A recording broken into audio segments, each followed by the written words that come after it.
YouTube or any social media like Facebook, which is anti-social media, you may have heard about Rhesus factor and seen pictures of usually, and this is very important, attractive, almost salesmanship grade, pretty people that are supposed to represent the one true group of people or whatever. If you're not aware of it, it's referring to the Rhesus factor. Now, if you're not aware of how binary systems work and how DNA works, let me give you a quick clue.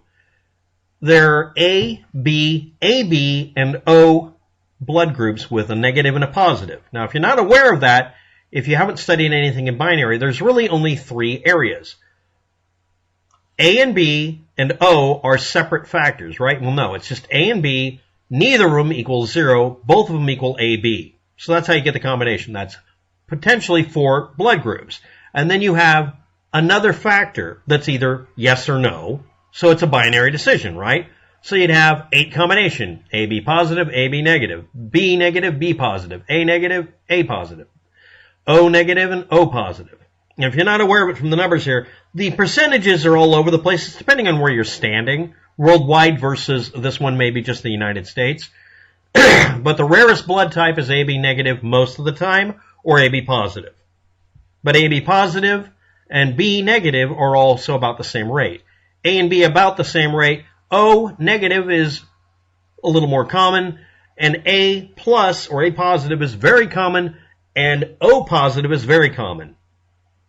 What's most common is not to have the A or B component, but definitely have the Rhesus factor positive. Now what that adds up to is about 94% of the population have the Rhesus factor and 6% don't. Wait a minute, that's not a vanishingly small number out of 4 billion human beings when this test was done. That's where the numbers come from, is when we had 4 billion people on the planet. And 43 people out of 4 billion are missing the Rhesus factor for being positive or negative. Now, whoa, wait a minute. That means it would have to be that the Rhesus factor is determined by at least 2 components. Well, there's actually 50 different Rhesus factors. 2 of them are significant, and a person can be born with blood that has neither of them, and the blood is defective. It's damaged. And they also need blood with almost the same thing, so out of the 43 people, it was 50, out of 43 people, only 9 people are providing blood for a blood bank so that they have blood to work with.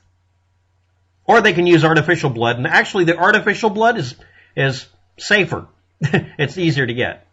The Rhesus factor was caused by gene duplications, a defective gene set, 25 million years ago, and forward, and about 200,000 years ago, approximately, the combo called capital CE allele was the last change we experienced genetically. Now, what that means is for the last 200,000 years, human beings have had a genetic defect that's caused us to be Rh positive at all. The usual one was the Rh negative factor, and it's flipped the other way around because it's a dominant defect that can also spontaneously still happen. So it keeps destroying the negative component.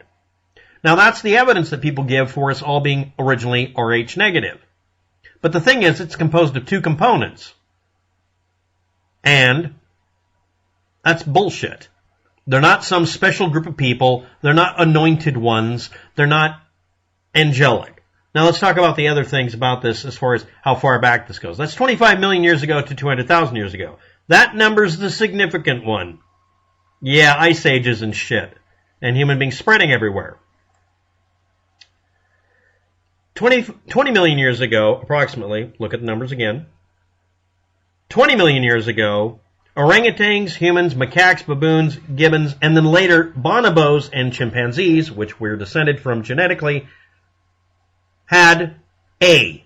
It didn't matter if it's A negative or positive, that was the first group. The ancient archaic thing wasn't even A negative or positive, it was just A. 3.5 million years ago, gorillas and humans are the ones that would end up with B, whether positive or negative. O blood started happening about 2.5 million years ago, as us humans started evolving to have O blood being the most common blood type 2.5 million years ago. And it was a response to various diseases. One of the significant ones mentioned was malaria in Africa. But no. The ancient people have to be obnoxiously attractive looking pictures people had to go dig up, claiming that they are Rh negative. The most ancient blood type, A positive, is from 10 million years ago or so. Bonobo, chimpanzee, and later humans because of the DNA sequences primarily from those groups. Claiming something unusual or different or rare now has to be ancient and therefore in some way holy or, dare I say, superhuman or, pure blood is antagonistic facts and reality. But I promise to use a pretty picture for this. No, I won't. For you to get the idea that you're being told what you want to hear. If you're from a population that you wish to be declared pure and beautiful and original, maybe you should claim to be Basque. The Basques are related to Neanderthals. I think that's awesome. They have bigger brains than we do. And they had very, very high-pitched voices and pretty-sounding voices. Go look up what they looked like. Unibrow for the win. Anyway, and yes, that's BS too. Any of you who saw a video about how Rh negative blood is somehow a sign of angelicness or whatever, are ignoring the fact that all of these are caused by, yes, negative and positive, are caused by genetic defects and duplications and errors while duplicating cells, creating the gametes. But hey, if you're 43 people out of 4 billion that have horrible health problems because of it, yeah, that makes you special too, right? Anyway, the majority of people are going to be O positive eventually. And that's just the way it'll be for the most part. But, it's only a little bit less than 50%. Thanks for watching. Have a good day.